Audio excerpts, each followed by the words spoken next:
Bismillahirrahmanirrahim. Alhamdulillahirabbil alamin. Wassalatu wassalamu ala Rasulillah wa ala alihi wa ashabihi wa man tabi'ahum bi ihsanin illa yaumiddin. Saya Muhammad Rafi Khashib Syarif dari Fakultas Manajemen Bisnis Syariah, Institut Agama Islam Tazkiyah Bogor. Di sini saya akan menjelaskan mengenai konsep pokok-pokok pembahasan. Yang pertama, rukun iman dan implementasi. Yang kedua, cinta Allah dan cinta Rasulullah. Yang ketiga, hikmah dari perjalanan hidup Rasulullah Shallallahu Alaihi Wasallam. Dan yang keempat, kewajiban mengikuti ajaran Rasulullah Shallallahu Alaihi Wasallam. Rukun iman. Seperti yang kita ketahui, rukun iman ada 6 perkara. Yang pertama, iman kepada Allah. Yang kedua, iman kepada malaikat. Yang ketiga, iman kepada kitab. Yang keempat, iman kepada Rasul. Yang kelima, iman kepada hari kiamat. Dan yang keenam, iman kepada takdir.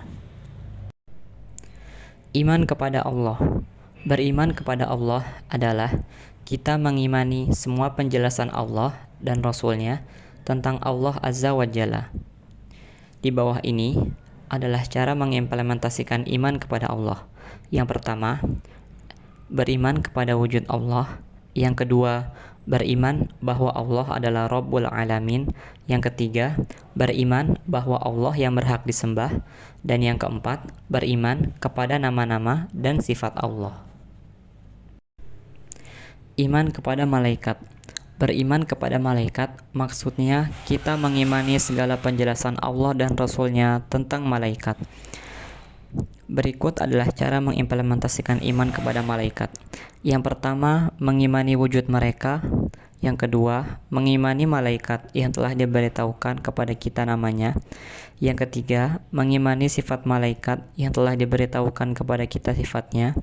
Dan yang keempat, mengimani tugas malaikat yang telah diberitahukan kepada kita. Iman kepada kitab-kitab Allah. Beriman kepada kitab-kitab Allah maksudnya kita mengimani bahwa Allah Subhanahu wa taala telah menurunkan kitab-kitab dan telah memberikan kepada beberapa rasul.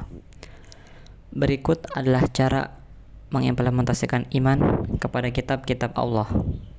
Yang pertama, beriman bahwa kitab-kitab itu turun dari sisi Allah. Yang kedua, beriman kepada kitab-kitab Allah baik secara tafsil atau rinci maupun ijmal atau secara garis besar. Yang ketiga, membenarkan berita yang ada di dalam kitab tersebut yang masih murni. Dan yang keempat, mengamalkan hukum yang terkandung dalam kitab-kitab tersebut. Iman kepada Rasul-Rasul Allah.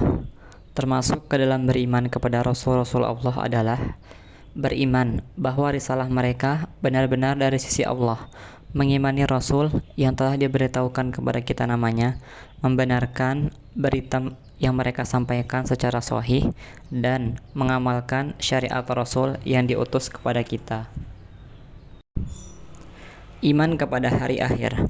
Beriman kepada hari akhir maksudnya adalah mengimani semua penjelasan yang menyebutkan tentang keadaan setelah mati, seperti tanda-tanda dekatnya hari kiamat, nikmat dan juga azab kubur, ditiupnya sangkakala, dan kebangkitan manusia.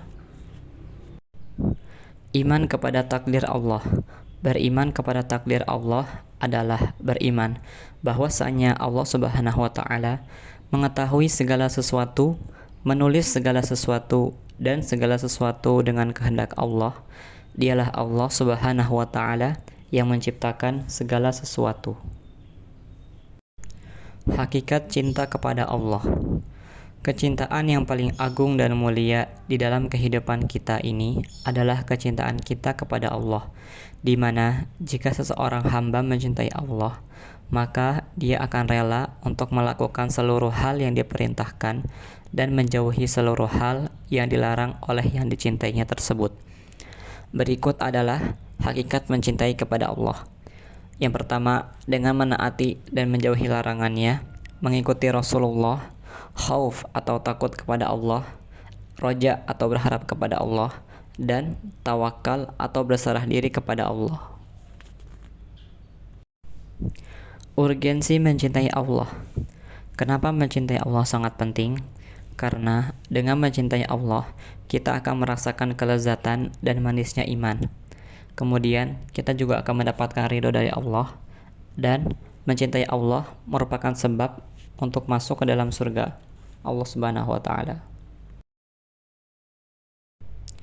Urgensi mencintai Allah. Dari Anas, Nabi Muhammad SAW bersabda, 3 hal, barang siapa memilikinya, maka ia akan merasakan manisnya iman, yaitu menjadikan Allah dan Rasul-Nya lebih dicintai dari selainnya, mencintai seseorang semata-mata karena Allah, dan benci kembali kepada kekufuran, sebagaimana bencinya ia jika dilempar ke dalam api neraka. Hadis riwayat Bukhari dan Muslim. Implementasi cinta Allah. Berikut ini adalah cara mengimplementasikan cinta kita kepada Allah. Yang pertama, membaca Al-Quran dengan merenungi dan memahami maknanya. Yang kedua, mendekatkan diri kepada Allah dengan ibadah sunnah setelah mengerjakan ibadah wajib. Yang ketiga, senantiasa mengingat Allah dalam setiap keadaan, baik dengan hati maupun lisan, amalan, dan keadaan dirinya. Yang keempat, seluruh hatinya diserahkan kepada Allah saat melakukan ketaatan. Hakikat mencintai Rasulullah. Mencintai Rasulullah adalah kewajiban bagi setiap muslim. Tidak dikatakan sempurna keimanan seseorang sampai dia mencintai Rasulullah melebihi apa yang ada di dunia ini, termasuk dirinya sendiri.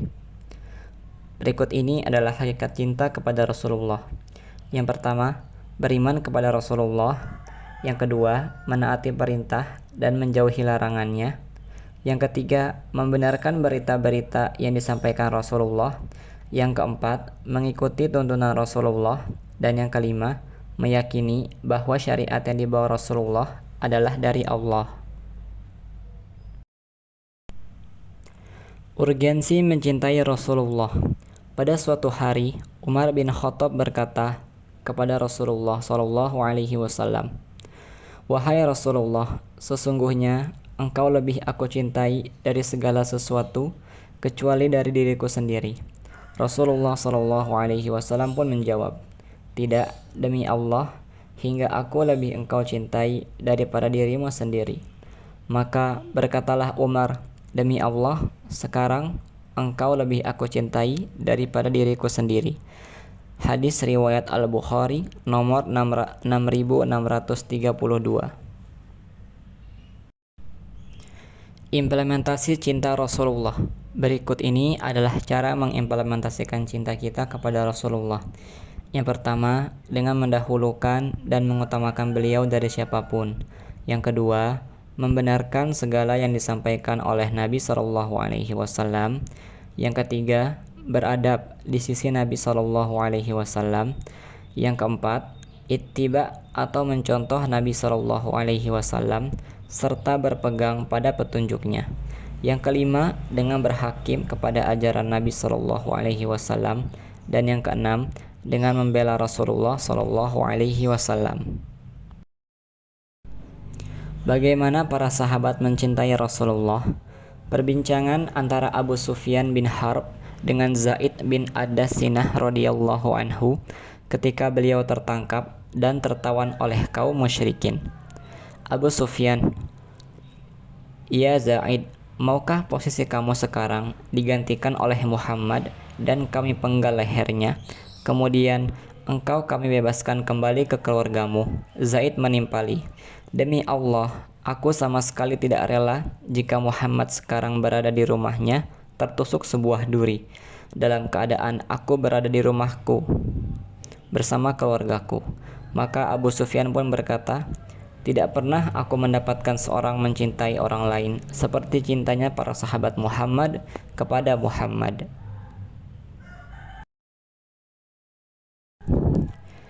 Hikmah dari perjalanan hidup Nabi Muhammad. Mempelajari sirah. atau sejarah hidup Nabi Muhammad SAW berguna sebagai nutrisi bagi hati dan sumber keceriaan bagi jiwa serta penyejuk bagi mata. Bahkan hal itu merupakan bagian dari agama Allah Ta'ala dan ibadahnya untuk mendekatkan diri kepadanya. Nabi Muhammad SAW syarat merupakan kehidupan dengan mobilitas tinggi, ketekunan, kesabaran, keuletan, dan penuh harapan. Rasulullah SAW merupakan pokok dari seluruh intisari kebaikan melalui tinjauan kemuliaan nasab, sebagaimana pada beliau SAW juga terdapat pokok dari intisari-intisari keutamaan dan ketinggian derajat di sisi Allah Azza wa Jalla. Manfaat mempelajari Sirah Nabawi. Dengan mempelajari Sirah Nabawi, kita akan mengenal teladan terbaik bagi seluruh manusia dalam akidah, ibadah, dan akhlak. Sirah Nabi SAW akan menjadi mizan atau timbangan amal perbuatan manusia. Mempelajari sirah Nabi SAW akan membantu kita dalam memahami Al-Quran. Mempelajari sirah Nabi SAW akan memperkuat cinta seseorang kepada Nabi Muhammad SAW. Kewajiban mengikuti ajaran Rasulullah. Allah Subhanahu wa Ta'ala berfirman, "Laqad kana lakum fi Rasulillahi uswatun hasanatul liman kana yarjullaha wal yawmal akhir wa dzakarallaha katsiran." Sesungguhnya telah ada pada diri Rasulullah itu teladan yang baik bagimu, yaitu bagi orang yang mengharap rahmat Allah dan balasan kebaikan pada hari kiamat, dan dia banyak menyebut Allah. Quran Surah Al-Ahzab ayat 21. Ayat yang mulia ini menunjukkan kemuliaan dan keutamaan besar mengikuti sunnah Rasulullah SAW, karena Allah sendiri yang menamakan semua perbuatan Rasulullah SAW sebagai teladan yang baik. Ini menunjukkan bahwa orang yang meneladani sunnah beliau SAW berarti dia telah menempuh as-siratal mustaqim, yaitu jalan yang lurus yang akan membawanya mendapatkan kemuliaan dan rahmat Allah Ta'ala. Ini yang bisa saya sampaikan, kurang lebihnya mohon maaf. Sekian, jazakumullahu khair. Wassalamualaikum warahmatullahi wabarakatuh.